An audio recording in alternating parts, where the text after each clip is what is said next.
मला काही वेळापूर्वीच ही गोष्ट कळली। ही मुलगी आमच्या विवियाना मॉलच्या रिक्षा स्टँडवर रिक्षा चालवते आणि प्रचंड मेहनती मुलगी आहे। मी तिला खूप दिवसापासून ओळखतो। सकाळी 8 वाजल्यापासून जवळजवळ रात्री 11 वाजेपर्यंत ती रिक्षा चालवते आणि तिच्या कुटुंबियांचं पोट भरते। कालची घटना अशी आहे की ती मॉलच्या लाईनमध्ये उभी होती आणि तिला लांबचं भाडं मिळालं। तर तिने त्या भाड्याला जो पॅसेंजर बसलेला त्यांना विनंती केली की मी पहिलं गॅस टाकीन आणि मग पुढे जाऊ। तर तो पॅसेंजर त्याला नाही म्हणाला, म्हणून तो पॅसेंजर मागच्या रिक्षात गेला। तर तिथे असलेला जो सिक्युरिटी गार्ड आहे त्याने तिच्याशी वाद घातल्यावर दोघांमध्ये बाचाबाची झाली आणि बाचाबाचीची रूपांतर भांडणात झाली।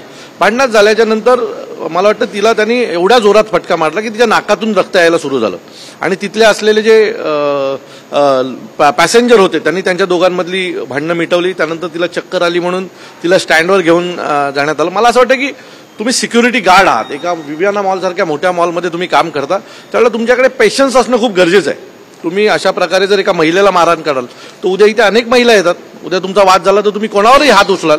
सो आजची जी घडलेली घटना आहे ही दुर्दैवी आहे, कालचीही घटना दुर्दैवी आहे, पण महाराष्ट्रात हा प्रकार वाढत चाललेला आहे आणि मागच्या काही दिवसापासून तर हे सतत अशा काही गोष्टी समोर येतात। आज ही गोष्ट आमच्या पक्ष कार्यालयापर्यंत आली म्हणून ती कळली, नाही तर ही जी देखील या मुलीची देखील घटना दाबली गेली असती।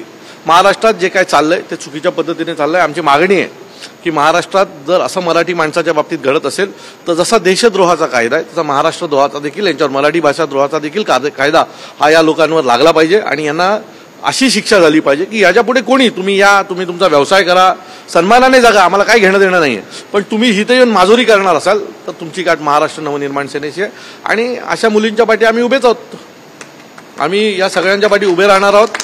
तुम्ही आमच्या सोबत राहा, मराठी माणूस सोबत राहो न राहो, आम्ही मराठी माणसाच्या सोबत आहोत एवढं नक्की।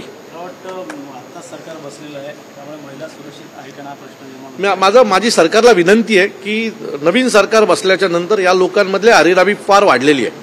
आता यात कोणाचा दोष आहे आम्हाला माहित नाहीये, पण जर या लोकांना जर आताच आवर घातला नाही तर भविष्यात ही भांडणं रस्त्यावर होताना तुम्हाला दिसतील। मराठी माणूस आणि बाहेरनं आलेला माणूस यांच्यात वाद हा रस्त्याच्या चौकात दिसायला लागेल। तर माझी मुख्यमंत्री साहेबांना विनंती आहे की तुम्ही समज द्या, ज्यांना भारतीय जनता पक्षाचं सरकार आमच्यामुळे आलंय असं वाटतंय त्या सगळ्याच परप्रांतीयांना एकदा तुम्ही समज द्या, तर आम्ही समज द्यायला तयार आहोत।